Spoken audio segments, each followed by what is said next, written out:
The devil is not what you think. The hidden psychology of evil revealed. The great divide. Light, shadow, and the shape of the soul. There is a fault line that runs through the very foundation of human nature. A division, timeless and sacred, between the path of light and the lure of darkness. It is not merely theological. This divide is existential. The stories we tell, the gods we worship, and the choices we make are shaped by it. At one end, truth, harmony, love, the radiant ascent toward the divine. At the other, deceit, fragmentation, lust, the descent into chaos.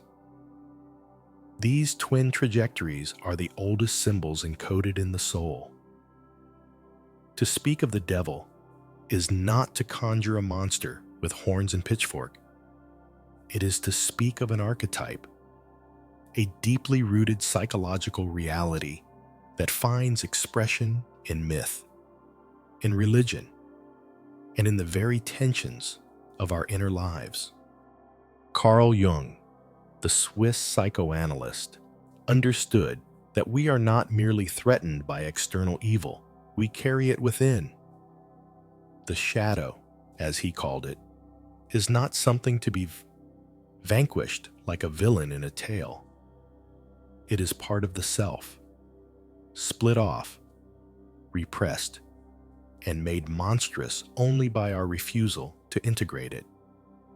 In the Hermetic tradition, echoed in the Emerald Tablet of Thoth, it is said, "As above, so below, as within, so without."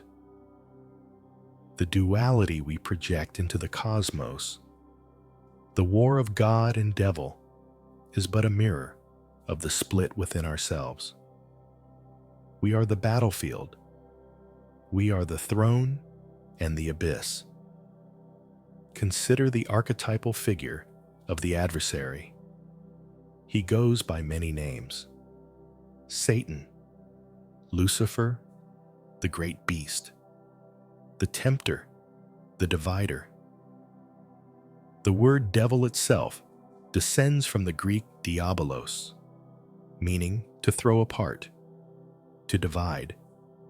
And indeed, that is his essence, not just rebellion against God, but the force of disintegration that tears apart the wholeness of being.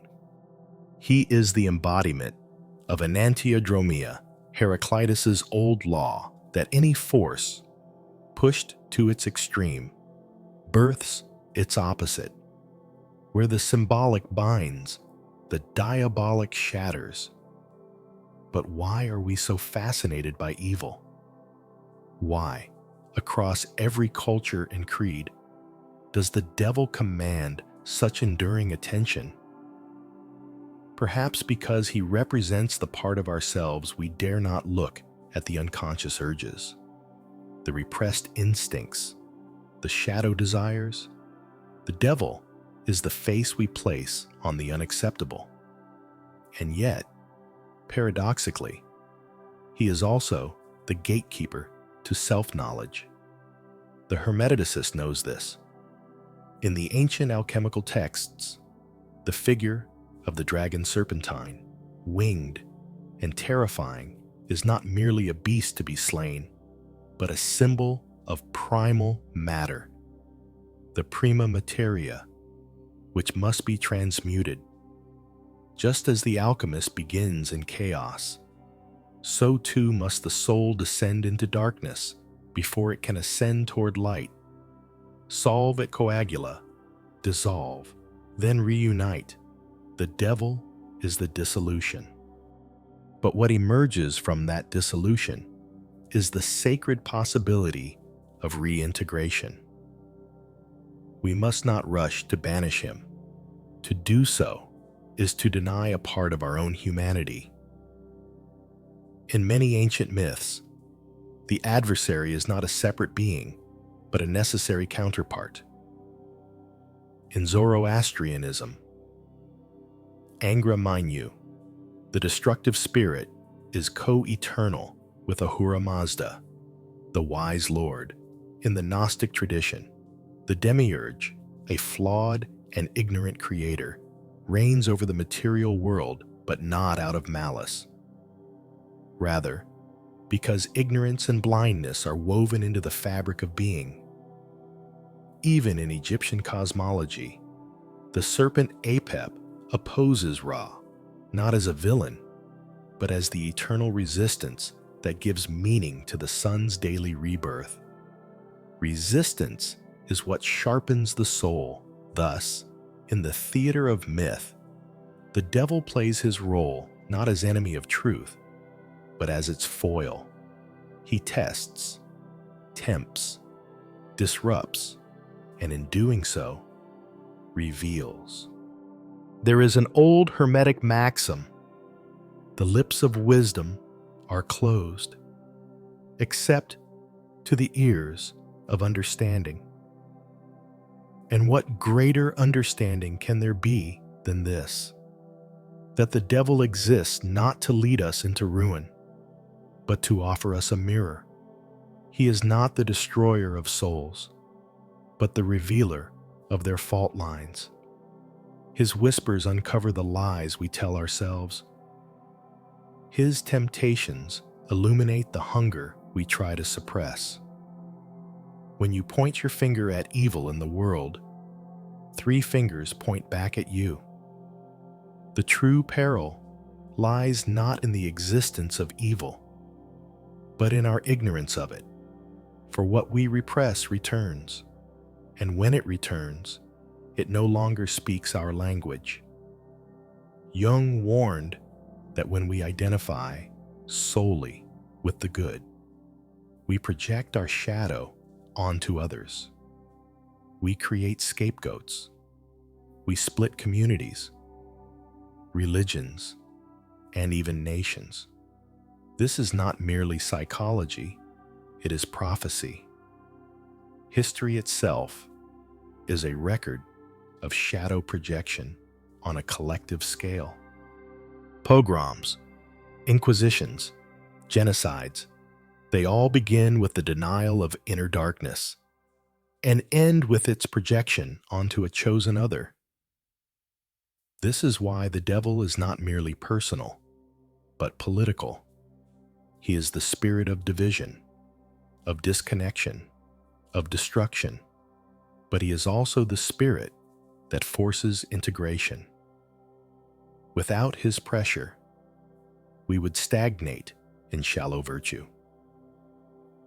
It is in facing him, our darkest mirror, that we remember the depth of the soul's complexity. And so, we must not banish the devil. We must know him. We must descend into his domain, not to submit, but to reclaim. Who? The seduction of shadow, temptation, projection, and the psychological devil. The devil's presence is rarely announced by thunder or flame. He does not arrive with horns and howls, but in whispers, in longing glances, in the subtle fracture lines of a conscience unexamined. He is the voice that tells you what you want to hear, not what you need. And more dangerously, he disguises himself as your own voice. Temptation is his native tongue. It begins not with a grand betrayal, but with a question, a seed of doubt. Why not? Just this once. No one will know. From Eden to Faust, the story repeats. Not the imposition of evil, but the invitation. A pull towards something that feels like freedom, but tastes like decay. This is not merely allegory. It is the blueprint of human fallibility. Carl Jung identified this pull as shadow projection, that which we cannot admit in ourselves. We see distorted and exaggerated in others, Our anger becomes their arrogance, our envy, their corruption. And in scapegoating them, we believe ourselves cleansed, but it is an illusion. The shadow does not disappear. It only grows teeth in the dark. This is the ancient ritual of the scapegoat, encoded even in Scripture. In the Hebrew tradition, a goat laden with the sins of the people was cast out into the wilderness, not slain, but exiled. Why? Because the community needed to believe the darkness had left. But the wilderness is not far enough. The mind, too, has its deserts, and what we banish into them comes back more wild, more cunning, and more desperate to be seen. In modern psychology, we do the same. We diagnose, label, exile. We speak of disorders and pathologies as if they are not part of the human spectrum, but alien invasions. Yet the line between mental illness and demonic possession is not as rigid as we pretend. One man's schizophrenia may be another's spiritual crisis. One woman's depression, a long, suppressed truth-seeking air. To be clear, this is not a rejection of science, but a supplementation of it. The Hermetic worldview, unlike modern reductionism, does not separate psyche from soul, biology from symbol.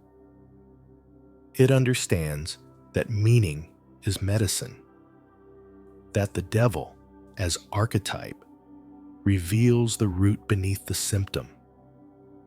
And that temptation is the doorway not only to sin, but to awakening. Take, for instance, the figure of Faust, both legend and prophecy. In his lust for knowledge, power, and experience, he makes a pact with Mephistopheles. Serve me now, and I will serve you later in hell. This is not just literature. It is psychology. The Faustian bargain is the transaction we make every time we sacrifice inner alignment for outer gain. Every time we compromise the soul to please the ego. In the early legends, Faust is damned, but in Goethe's telling, there is a twist. He is saved not because he was pure, but because he never stopped striving.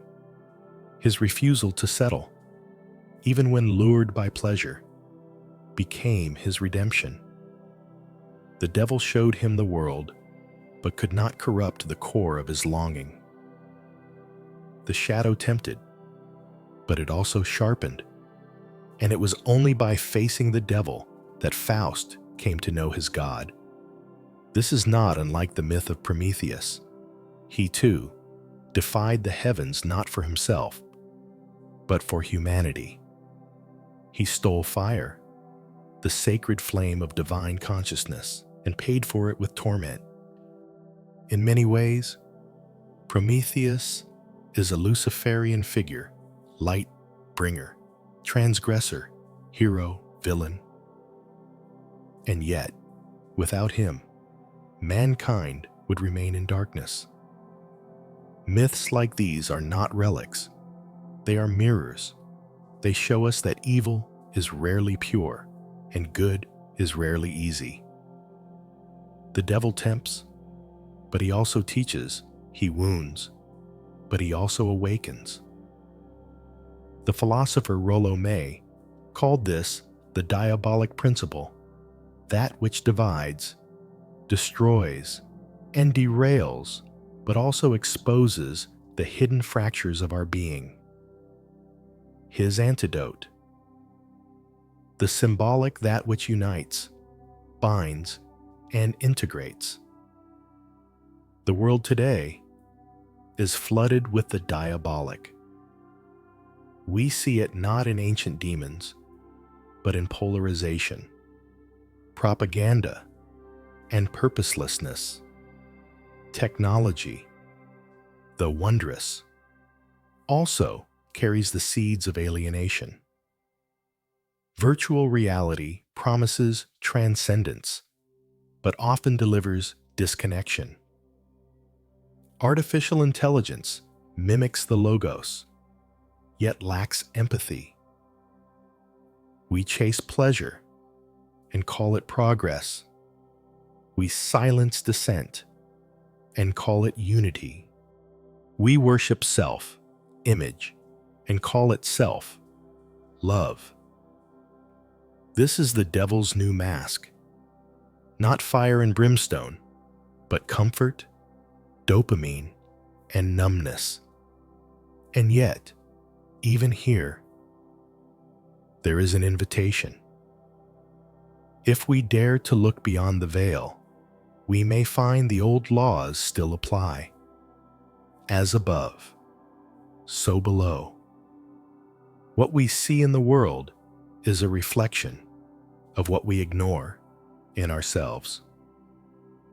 Disunity without mirrors disunity within. To resist the devil is not to deny his presence, but to know his pattern. To observe the temptation without acting on it, to feel the split, and choose wholeness.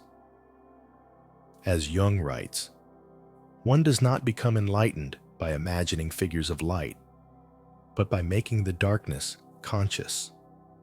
And so we return to the beginning. God and devil, light and shadow, unity and division. These are not separate forces, they are intertwined realities. The devil is not an intruder in the divine drama. He is a character written into the soul's evolution. To defeat him is not to destroy him, but to transform what he represents. To integrate the cast, out parts of ourselves. To be made whole, not by perfection, but by honesty. To do otherwise is to risk becoming what we most fear. 3. Lucifer, the light bringer, the double face of illumination. The name Lucifer carries with it a paradox as ancient as the morning star itself. In Latin, it means light, bringer, a title not of damnation, but of radiance. It referred, quite literally, to the planet Venus when it appears just before sunrise. A herald of dawn, a celestial torch, bearer. Yet this figure, once associated with beauty and enlightenment, became the personification of pride, rebellion, and the fall from grace. How does one go from light bearer to prince of darkness? The roots of this transformation lie in a line from the book of Isaiah. How you have fallen from heaven, morning star, son of the dawn. Though aimed at an earthly king of Babylon, this passage was later interpreted by Christian tradition as a veiled reference to Satan's descent from divine glory. From this interpretive leap emerged the mythic identity of Lucifer, a being so dazzling in essence that his fall could only be explained by one sin, the original sin, pride. The myth of Lucifer is not simply a tale of rebellion, it is a cautionary story about the misuse of light. Lucifer sought not evil, but exaltation. He desired to rise above the stars of God, to become equal with the Most High. In this, we see a profound psychological pattern. When the ego is inflated, with its own brilliance. It forgets its origin. It mistakes the borrowed light of consciousness for the eternal flame of the self. It no longer reflects, it begins to believe it is the source. This is not unique to theology. In Hermetic philosophy, the illusion of separation from the all is considered the root of suffering. The Hermetica teaches that man is both divine and earthly, a creature of dual nature. When he forgets his connection to the cosmos and becomes enamored with the material illusion, he falls into error. In this sense, Lucifer represents the ego that has divorced itself from the divine order, mistaking autonomy for sovereignty, and yet, even in his fall, Lucifer serves a function. As the ancient texts remind us, the gods have hidden wisdom in darkness so that only the worthy may find it. Lucifer's descent is also humanity's descent into knowledge, into suffering, into individuality. The fall is not merely punishment, it is initiation. This theme echoes across mythologies. In Greek tradition, Prometheus steals fire from the gods not to harm them, but to elevate mankind. Like Lucifer, he defies the divine for the sake of illumination. He is bound to a rock, his liver devoured daily by an eagle, a torment both physical and symbolic. Yet without his transgression, there would be no art, no language, no civilization. Fire is consciousness, and those who bear it are both heroes and heretics. Even in Christian theology, the fall is paradoxically necessary. Without Lucifer's rebellion, there would be no occasion for Christ's redemption. Without the serpent's whisper, Adam and Eve would remain in innocence unaware, unawakened, unfree.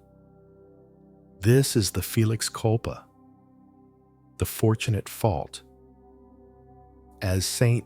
Augustine wrote, "O happy fault that earned for us so great, so glorious a Redeemer." But here lies the danger. For every Prometheus who uses light to awaken, there is a Lucifer who uses it to dominate. Knowledge becomes power, and power without wisdom becomes tyranny. This is the difference between the symbolic and the diabolic once again.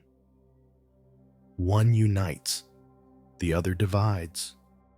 The archetype of Lucifer also reveals itself in modern culture in leaders who dazzle with charisma, in ideologies that promise utopia, in technologies that tempt us with infinite knowledge while extracting our humanity.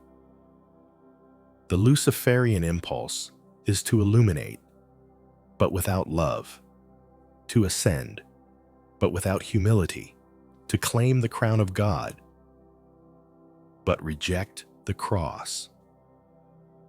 Carl Jung understood this archetype as an autonomous complex, a splinter of the psyche that behaves like a separate personality, often one inflated with righteousness. When we identify with the light and deny the darkness, we risk becoming possessed by it.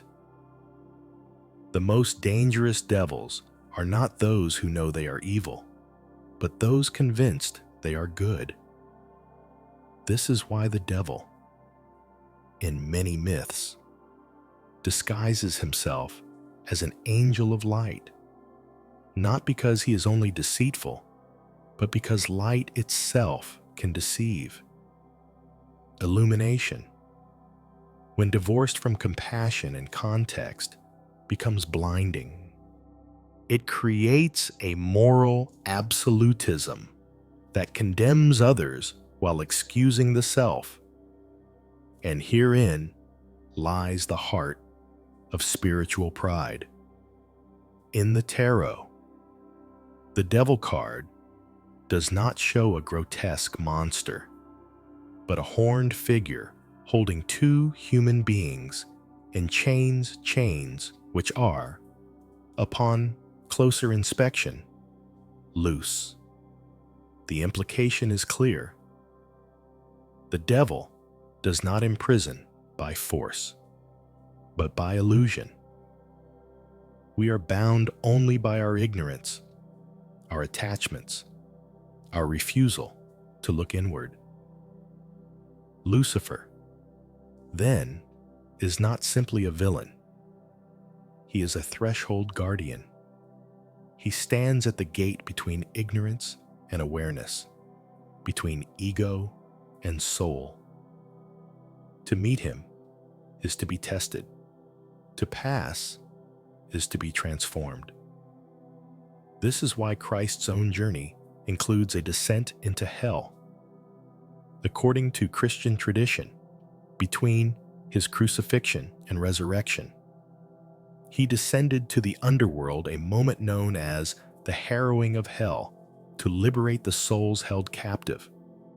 This descent mirrors the ancient mystery rites, where the initiate must pass through death to be reborn. Even the Son of God must confront the shadow. The same is true for us. We must descend into our own depths, confront our pride, our illusions, our inner Lucifer, not to destroy him, but to reclaim his light. For what is fallen can be redeemed, and what is redeemed becomes a light no longer blinding, but guiding. As the Emerald Tablet proclaims, that which is below is like that which is above, and that which is above is like that which is below. To accomplish the miracle of the one thing, the fall and the ascent, the devil and the angel, are not separate paths, but a single spiral, Ivu. The Antichrist and the alchemy of opposites, wholeness through war within. If Lucifer is the bearer of light gone astray, then the Antichrist is his echo in the age of man, a symbol not of rebellion alone, but of inversion. Where Christ seeks union with the divine through surrender, the Antichrist seeks power through domination. Yet the paradox is this: even the Antichrist, that dread figure of Revelation, is necessary. He is the balancing pole in the cosmic dialectic, the force that, by opposing, reveals. Jung once wrote that the coming of the Antichrist is not merely prophecy, but psychological law.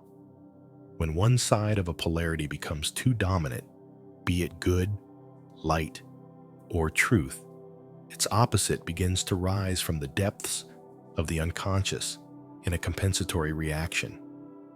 This law, an antiodromia, drawn from Heraclitus, means a running toward the opposite.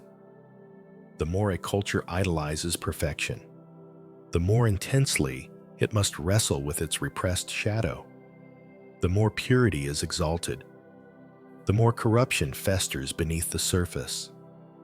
In this sense, the Antichrist is not the enemy of Christ, but his mirror. He is what Christ must deny in order to fulfill his mission of love. But in denying it, Christ severs a part of himself. The result, the devil emerges not merely as a fallen angel, but as the dark brother of the divine, the amputated limb of God's own selfhood. This idea is not heresy. It is psychology. It is the recognition that if God is to be truly whole, then he must contain his shadow, not exile it. The God who appears in the book of Job, punishing the innocent to make a cosmic point, is not yet the God of compassion. Only when he suffers as man, only when Christ cries out, "Why have you forsaken me?" does the divine begin to awaken to empathy. Suffering becomes the bridge between the human and the holy. And the devil, who instigated Job's suffering, becomes the hidden hand that made divine compassion possible. This reframing is central to Hermetic thought, which does not separate good and evil into opposing camps, but sees them as dual aspects of a single process. In the Tabula Smaragdina, the great work of alchemy begins with nigredo, the blackening, a descent into chaos, putrefaction, and shadow. Only through the black can one reach the white albedo, the red rubedo, and finally, the gold citrinitas, the philosopher's stone, the fully realized self, the devil, in this schema, is not the obstacle to transformation. He is the catalyst, the fire beneath the crucible, the sulfur that agitates the soul's quicksilver. Without opposition, there is no reaction. Without struggle, no transmutation. The Antichrist is thus the alchemical shadow, not to be worshipped, but not to be ignored. His role is to burn away illusion through the extreme manifestation of division.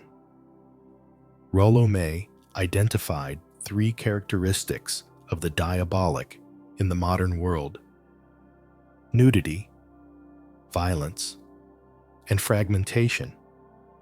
Not nudity in the artistic or sacred sense, but in the commodified display of the body without soul. Not violence for defense or justice, but violence as entertainment, as spectacle. Not differences that enrich, but divisions that destroy. These are not random trends. They are symptoms of a civilization gripped by its shadow, a world that fears stillness, truth, and interiority turns instead to noise, image, and excess. And yet, even here, the old truths return. In the Kybalion, one of Hermeticism's most revered texts, it is said, "Everything is dual. Everything has poles. Everything has its pair of opposites. All paradoxes may be reconciled. The Antichrist, then, is not irreconcilable with Christ, but a polarity that must be acknowledged for wholeness to be restored." Just as the Taoists depict the yin and yang, not as enemies, but as interdependent forces, each containing the seed of the other, so too must we view good and evil. Not to condone wickedness, but to recognize its place in the architecture of consciousness. The shadow is not evil because it is dark. It is evil only when it is denied. This insight opens the door to a more complete theology, one not afraid of paradox. In Gnostic cosmologies, the demiurge is not Satan, but the unconscious God, a lower emanation who ignorantly creates the world of matter. In time, through suffering and knowledge gnosis, man awakens and becomes more conscious than the God who made him. It is not blasphemy, it is evolution. It is the journey of spirit into form, and form back into spirit. Thus, we must ask, What if the Antichrist is not the destroyer of Christ, but the necessary test of Christ's depth? The trial by fire that makes the crown meaningful. The devil tempts. The Antichrist rebels. But both are challenges, not conclusions. They are the forges through which integrity is purified. Without them, holiness remains hypothetical. In this light, salvation is not escape from evil, but integration of the whole. The devil is not a problem to be solved, but a presence to be understood. Christ descends into hell not to destroy the devil, but to confront him. And it is this confrontation that gives rise to resurrection. The same holds true in our own inner lives.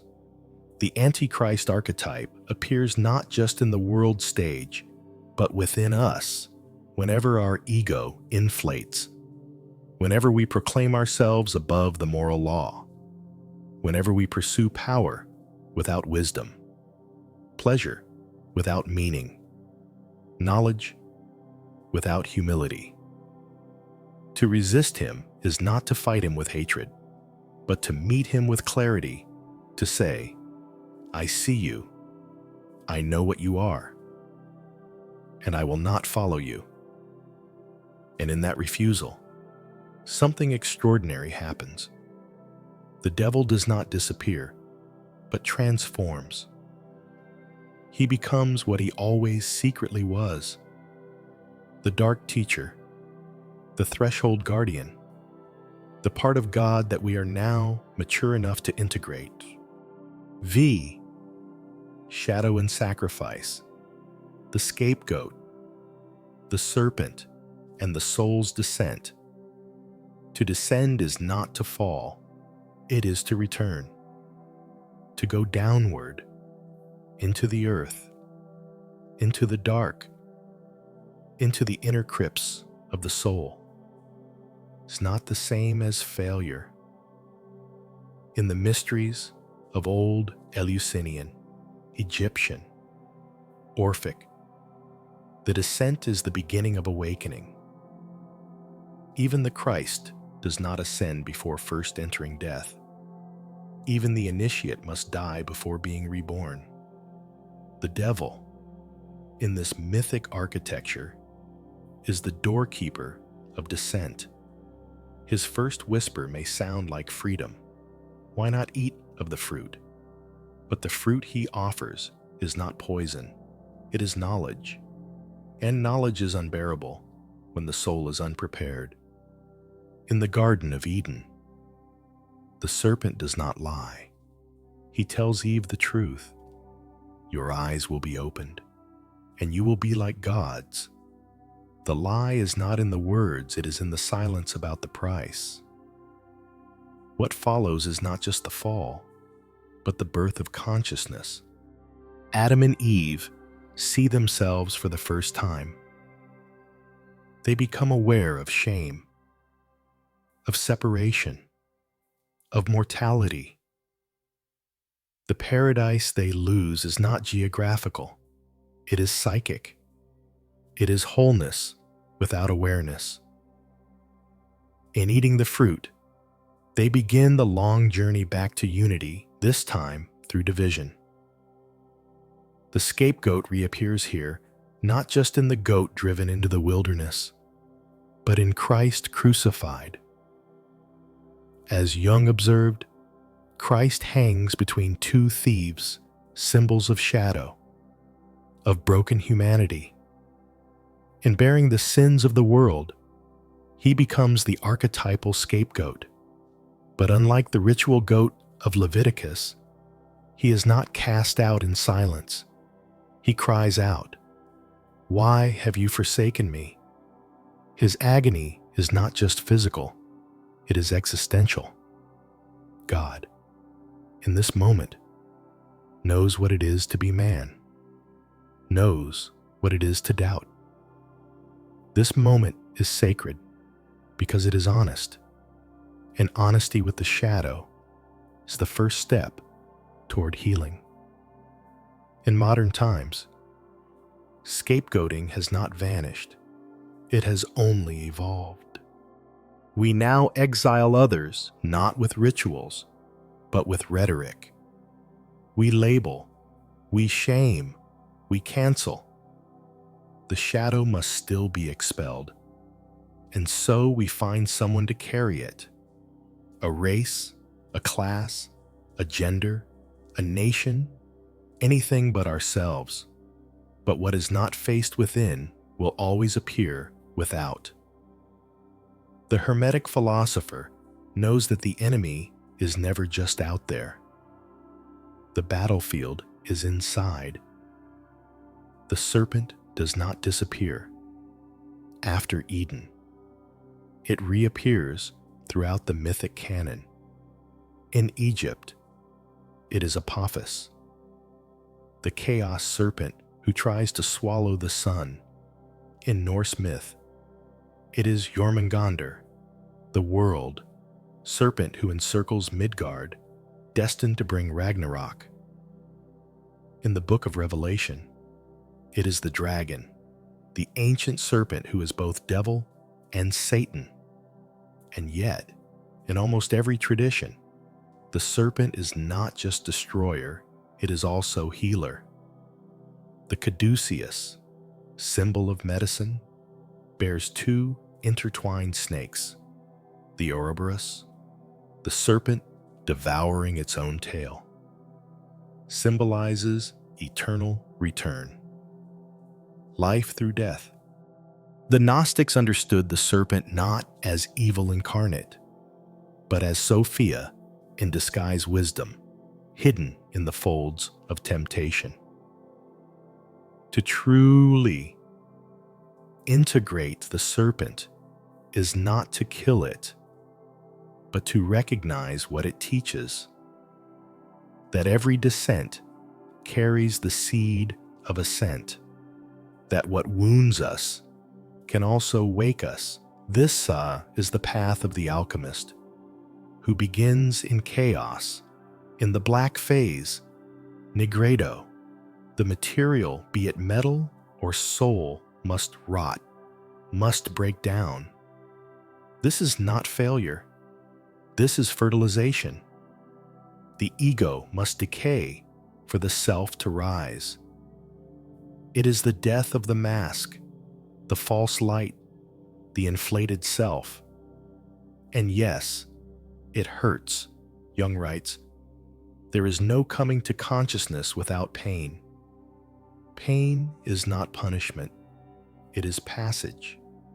What dies is not you, but what you are not.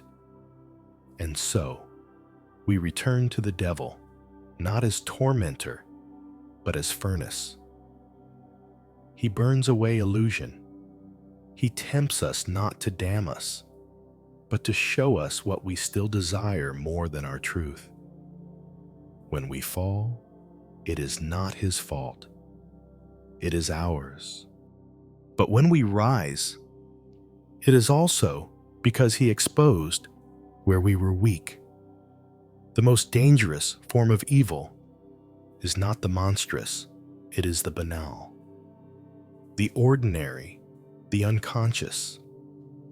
Evil that becomes routine. Evil done in the name of good. The devil thrives where people no longer question, no longer reflect, no longer feel. He lives in the unchecked impulse, in the rationalization, in the absence of doubt. But there is hope, because the very moment we become aware, truly aware, he loses power. He cannot stand in the light of honest seeing. This is why, in Hermetic wisdom, the initiate is told, know thyself, not because knowledge makes one perfect, but because self. Knowledge disarms the shadow. To know your temptations is to limit their grip. To know your pride is to keep it in check. To know your capacity for evil is to choose every day not to feed it. The devil does not disappear. He is always near. But now, he stands outside the circle. He knocks, but we do not answer in ignorance. We see him for what he is, a test, a mirror, a teacher of fire. 6. Beyond good and evil, the devil, the self, and the alchemy of integration, there is a profound misunderstanding woven into the moral fabric of the modern world. That evil is something to be eliminated, while good is something to be preserved at all costs. But the psyche, like the cosmos, does not thrive on uniformity. It thrives on tension, on the magnetic pull between opposites. In denying one pole, we do not purify ourselves, we fracture. The devil is not just the adversary of God, he is the adversary of simplicity. His very existence challenges the comforting narrative that life is binary, that the light can live without the shadow, that consciousness can bloom without first touching the dark. But what if the devil is not God's opposite, but God's echo? A necessary reflection, a counterbalance in the theater of becoming. This was the blasphemous intuition that haunted Jung, that God, if he is to be whole, must contain within himself both light and dark, that the devil is not the enemy of creation, but its impulse toward wholeness. The shadow that compels God to become conscious of himself. The unspoken flaw in paradise that makes the crucifixion not a tragedy, but a necessity. And if this is true of God, it is all the more true of man. Within each of us is the same schism, the part that yearns to rise and the part that is drawn to fall, the angel and the animal, the logos and the abyss. We are not beings who occasionally sin. We are divided creatures, suspended between opposites. The devil, then, is not just out there, lurking in culture or history or politics. He is in here, in the spaces we have not yet named, not yet reconciled. The great tragedy is not that we possess darkness, it is that we deny it, that we demonize it in others and sanctify it in ourselves. This is how genocides happen. This is how inquisitions are born, not from evil, but from righteousness untouched by shadow. The most heinous acts in history were not committed by monsters, but by men who believed they were doing good. This is why the work of integration is not spiritual luxury, it is survival. The ancient mystics understood this. In the tarot, the devil card, derived from the Baphomet of Eliphas Levi, holds profound significance. A hermaphroditic being, both male and female, beast and man, light and dark. On its arms are inscribed the alchemical commands: solve et coagula, to dissolve and to reunite. The message is clear. Separation is illusion. Truth is unity. Wholeness is found not in purity, but in inclusion. The Christian Trinity: Father, Son, Holy Spirit is noble but incomplete. It lacks the fourth, the feminine, the earthy, the dark. Jung called this the missing piece, the quaternity, the full circle of the self. Without it, we remain lopsided, floating toward light without roots in matter. And matter, if ignored, returns as madness, addiction, despair. The devil fills that void, not because he is the truth, but because he points to what is missing. We must make peace with him. This does not mean worship. It does not mean submission. It means acknowledgement. A courageous willingness to say, yes, I am capable of darkness. Yes, I carry wounds. Yes, I have been both the victim and the tyrant, and yet I do not give in. I choose integration. I choose the middle way. It is in this choosing that transformation occurs. The Hermeticist does not destroy the serpent he works with it. The alchemist does not fear the blackening he needs it. The mystic does not flee the devil. He understands him. And in doing so, the devil loses his power to divide, even Satan himself. In the book of Revelation, is bound for 1,000 years. But then, curiously, he is released. Why? Because even in the end, the shadow must speak again. There can be no final triumph of the light unless the dark is allowed its voice. Not forever, but enough to remind us of the cost of unconsciousness. Myth after myth affirms this. Osiris torn to pieces and then made whole. Dionysus dismembered, then reborn. Christ crucified, then risen. Faust damned, then redeemed. Always, the pattern is the same. Descent, division, death, and resurrection. We are no different. To confront the devil within is to begin the journey toward individuation, the realization of the self, not the ego's fantasies, but the soul's full unfolding. It is a journey through fire, through contradiction, through grief. And yet, what awaits is not perfection, but peace. A peace not won by denial, but by embrace. The devil is not an error in the system. He is part of the system.